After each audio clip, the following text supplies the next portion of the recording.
Veganism is a scam. Hi, I'm Shannon and I'm a recovering vegan. Today I'm going to explain the typical life cycle of a vegan. Initially, you feel great. This new diet is certainly better than the standard American diet, until one day you realize you don't quite feel yourself anymore. You start feeling tired all the time. You're frequently hungry, bloated, or bruising easily, your hair is thinning, but you never connect the dots that veganism is doing this. After all, you can get everything you need from a vegan diet, right? Then comes the anxiety, depression, PMS, irregular cycles, dark circles, acne. Maybe your gums will bleed every so often. You go to your doctor, but your blood tests turn out fine. Your supplement list grows, but your symptoms remain. But one day the illusion is shattered. You become aware that a restricted diet filled with seed oils, superfoods, hard to digest vegetables, and ingredients shipped from halfway across the world isn't actually sustainable, cruelty-free, or healthy.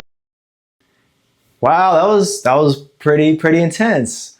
First of all, you do not have to eat seed oils to have a vegan diet. So let's just start here. This girl's clearly sharing an anecdotal experience, but is projecting it onto veganism as a whole. And so just first of all, so we know that this isn't true across the board, right? I've been vegan for over 10 years and I have not had any of these symptoms. I've felt great, you know? So as a fitness and nutrition coach, I have a different perspective on this than many. Now, first of all, I'd just like to say that all diets could be possibly beneficial and all diets could be really poorly created, right? We do have the reality that some vegan diets are just not good. You can't necessarily just say, well, because I'm eating vegan, everything else is going to add up. It's not the case. We know that some foods like, I believe Twinkies and Oreos are vegan. We have all types of processed snacks and junk food that's vegan.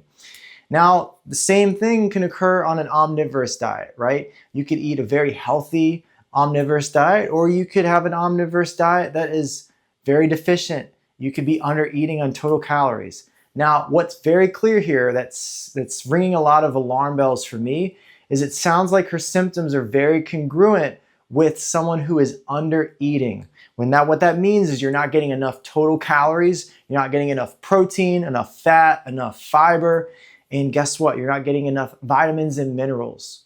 So what can happen if someone goes into a vegan diet and it isn't necessarily well planned or well prepared, or they're trying to figure it out? If they're not paying attention to how many calories they need, they potentially might not be eating enough. And that's what it really sounds like in this girl's case, as well as many of the other ex-vegan stories that I've heard about. Usually it's low energy, I'm not feeling like myself, maybe there's anxiety or depression that comes along with it. The gums bleeding thing is something brand new, I've never heard that before. But usually these people will then go add in, some fish, or they eat a steak, and next thing you know, their world's changed. If we were to really look at what they were eating day to day, and we were looking at food logs, I am extremely confident that chances are they were not getting enough total calories based off of their total energy expenditure. Why do I have this confidence? Well, I've seen similar things with clients of mine one-on-one, but other than that, we know that fruits and vegetables, and when you eat really clean foods, are going to be very low in calories. This is going to be completely opposite from a very fat-laden, sugar-laden diet like the standard American diet. So when someone makes a direct switch and they're eliminating things, they're restricting things, they might be setting themselves up for getting less total calories than they need. That's why we need to understand, what does a well-planned vegan diet look like? So in order to do this, we want to be able to pay attention to how many calories you need on a daily basis and making sure you're getting those calories from your vegan diet. We want to prioritize protein, high fiber foods, focus on single ingredient whole foods as much as possible. And then guess what? When she mentioned the supplement list was longer and longer, that's another clear sign that she wasn't eating the right foods, because when you eat the right whole foods, you're going to get those vitamins and minerals that you should be supplementing. Myself, the only supplement I take is going to be DHA and EPA, right? Where do I get that from? Most people get it from fish. I don't get it from fish. I get it directly from the source, from algae, right? My B12 is fortified in nutritional yeast. All these other vitamins and minerals are going to come from the foods that we're eating. But guess what? If you're not eating enough total food, and if you're not eating the right foods, you're not going to get those vitamins and minerals. So just as you can have a very deficient vegan diet, you can have a very deficient omnivorous diet.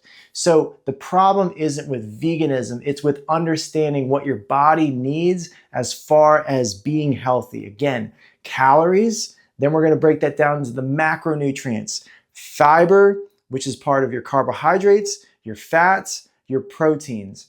Then we're looking at micronutrients, vitamins and minerals. So my biggest thing here is, before she says veganism is a scam, is like, let's take a look at what foods you are eating and let's see if we could potentially make sure you're getting enough calories to support a very healthy metabolism.